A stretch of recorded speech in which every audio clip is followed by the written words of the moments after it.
Hey everyone, this is Devansh. I'm back to business again. So today, after a long time, I just saw one, very nice movie. I learned a lot from this movie, and the movie was title is Thank You for Smoking. But this movie takes no stance on whether smoking is good or bad. It admits that, everyone admits that it kills you, but it's just the nature of spin. It's not giving any, opinion whether you should smoke or not. Because again, it will be like everyone should have their freedom. Why our opinion should go on the individuals, right? Major lessons that I got from this movie, some of them were for marketing, persuasion, and business.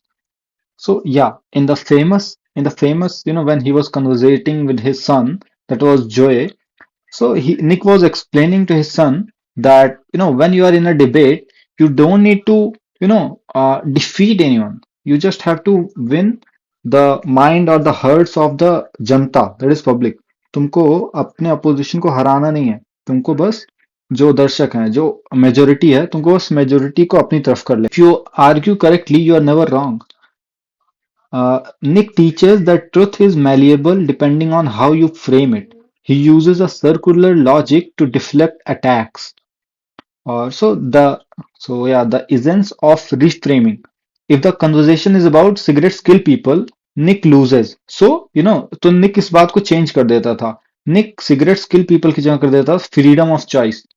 Liberty marketing के लिए है ना जैसे मान लो अगर कोई चीज है जैसे इट्स एक्सपेंसिव को रिफ्रेम करके कर देता था it's an investment in quality status ठीक है महंगा है वो तो सच है हम महंगे होने की बात ही नहीं करेंगे हम महंगे होने को कैसे बेचेंगे कि भाई ये तो तुम्हारी इन्वेस्टमेंट है जैसे iPhone iPhone is like now iPhone is considered as rich people are having iPhones and okay those people have limited like some good amount of money that's why they are affording so उसको अब हमने quality status से जब attach कर दिया emotionally किसी चीज को आप अटैच कर दे रहे हो ना तो वो हो जा रहा है और एक और जो अच्छी लर्निंग थी वो थी know your narrative when the senator attacks cigarettes for causing cancer Nick doesn't deny it okay instead he launches a campaign to put cigarettes back in movies सो क्या होता है जब केस वगैरह चल रहा होता है कि नहीं नहीं सिगरेट लोगों की जान ले रही है ऐसा वैसा तो निक मना नहीं करता है ये नहीं बोलता कि नहीं जान तो किसी की नहीं ले रही सिगरेट स्मोकिंग कैंसर वगैरह नहीं हो ऐसा नहीं बोलता है बोलता है ठीक है अभी सिगरेट्स की इमेज पब्लिकली खराब हो चुकी है तो उसको इम्प्रूव करने के लिए जो एक्टर्स हैं बोलता है एक्टर्स को सिगरेट पिलाओ एक्टर्स से एडवर्टाइजमेंट करवाओ सिगरेट से एग्जैक्टली वो जो कि हो रहा है अभी बड़े बड़े एक्टर्स इंडिया में भी टोबैको वगैरह के एड्स कर रहे हैं इमेज क्लीन करवाई जाती है जिससे जो जेनजीज हैं जो फ्यूचर जनरेशंस हैं वो लगे अरे it's so cool the smoking thing the gutkha paan masala thing is so cool so same thing and then the first is the goal is not to convince the opponent है ना तुमको अपोनेंट को कन्विंस नहीं करना है तुमको बस लाइक द ऑडियंस जो है ना उसको कन्विंस करना है तुमको अपने फैक्ट्स रखना है बस ठीक है the power of the pivot when Nick is on a talk when Nick is on a talk show with a cancer-stricken boy, the audience hates Nick. He immediately pivots the argument. It is in our best interest to keep this boy alive. We lose a customer if he dies.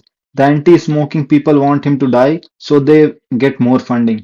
तुरंत उस बात को ये change करना चाहता है वो है और जो फिफ्थ पॉइंट है वो है cross industry networking the mod squad Nick meets weekly with a lobbyist for alcohol and firearms to commiserate and swap strategies.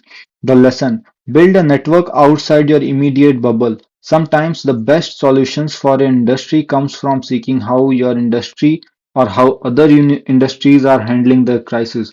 So मतलब तुम्हारे दोस्त वगैरह तो बन गए हैं ठीक है लेकिन हमेशा तुम जो तुम्हारा नॉर्मल ग्रुप है उससे बाहर भी कनेक्शंस बनाओ तुम उससे सीखने को तुमको मिलेगा कि मतलब जो बाहर वाले लोग हैं वो तुम्हारी सेम इश्यूज को कैसे हैंडल कर रहे हैं या वो अपने इश्यूज को कैसे हैंडल कर रहे हैं और इंफॉर्मेशन इज करेंसी एक पॉइंट है Nick eventually gets burn because he of course so ये मेन प्लॉट है बाय द वे इस मूवी का I will not be revealing that but हाँ in the corporate world discretion is vital तुमको किस पे ट्रस्ट करना है किस पे नहीं करना है उस बात का बहुत ज्यादा ध्यान रखना है क्योंकि निक की ऑलमोस्ट जॉब चली गई थी और काफी बुरी चीजें हुई उसके साथ क्योंकि उसने किसी पे ट्रस्ट कर लिया था ठीक है don't never assume someone is your close friend just because they're nice to you strictly guard your trade secrets internal strategies मतलब ठीक है, कोई तुमसे अच्छे से बात कर रहा है, इसका मतलब ये नहीं तुम उसको अपने सीक्रेट्स बता बता रहे हो, या तुम कैसे वहां तक पहुंचे सक्सेस होने के, उसको अपनी सारी चीजें बता रहे हो, है ना। पर्सनल, और सेवंथ पॉइंट है personal responsibility versus corporate responsibility. So the film's ultimate philosophical stance is, everyone has a mortgage to pay. Means everyone wants to earn money. हर इंसान पैसे के लिए ही कर रहा है सब कुछ. तो you can market anything but you must define your own moral compass. ठीक है, पैसे के लिए ही सब कुछ कर रहा है इंसान, लेकिन पैसे कमाने के लिए इतना भी मत गिर जाइए अभी कि आपके पास कोई मोरालिटी ही ना बचे, और आप समाज में कहीं जाने के लायक भी ना बचे. The movie suggests that while you can sell anything with enough skill, you have to decide what you should sell, or you should be in your limits. Thank You for Smoking teaches that communication is a weapon. It highlights that in the court of public opinion, the person who tells the better story usually wins, regardless of the facts. So, being a good storyteller, or being someone who can elaborate, or who can explain things easily to a 5-year-old kid, as well as an 30-year doctorate degree holder guy, and simultaneously to an 80-year-old man, तुम किस तरीके से कहानियों को बता सकते हो, ये एक तरीके से तुम कितने अच्छे कम्युनिकेटर बन सकते हो, ये भी बताएगा. अब द मोस्ट फेमस सीन इस मूवी का ये है कि जब वो जॉय और निक, मतलब वो जो निक है वो अपने बेटे जॉय के साथ जब बैठ के आइसक्रीम खा रहा होता है, तो वो दोनों एक डिबेट की तरफ आते हैं. तो पूछता है कि मॉक डिबेट करते हैं कि बताओ, जॉय बोलता है कि chocolate is the best flavour in ice creams, Nick बोलता है वनीला इज द बेस्ट. ठीक है, तो ओके, जॉय बोलता है चॉकलेट इज द बेस्ट, निक बोलता है so you believe that chocolate is the end all, be all the ice creams, like सबसे अच्छा चॉकलेट ही है, तुम ऐसा बिलीव करते हो. तो वो बोलता है कि जॉय बोलता है कि ऑफ कोर्स हाँ, चॉकलेट इज द बेस्ट, वो ऐसा बोलता है. निक बोलता है अब हम चॉकलेट की बात कर ही नहीं रहे हैं, हम ये कह रहे हैं कि किसी के ऊपर तुमको, मान लो हम सारे हैं यहाँ पे जिसको वनीला खाना है, तो अभी तुम सबको ही बोलो कि चॉकलेट बेस्ट है, तो तुम उनकी फ्रीडम ले रहे हो ना. तो किस तरीके से उसने आर्ग्यूमेंट को एक मोरल चीज पे लेके आ गया.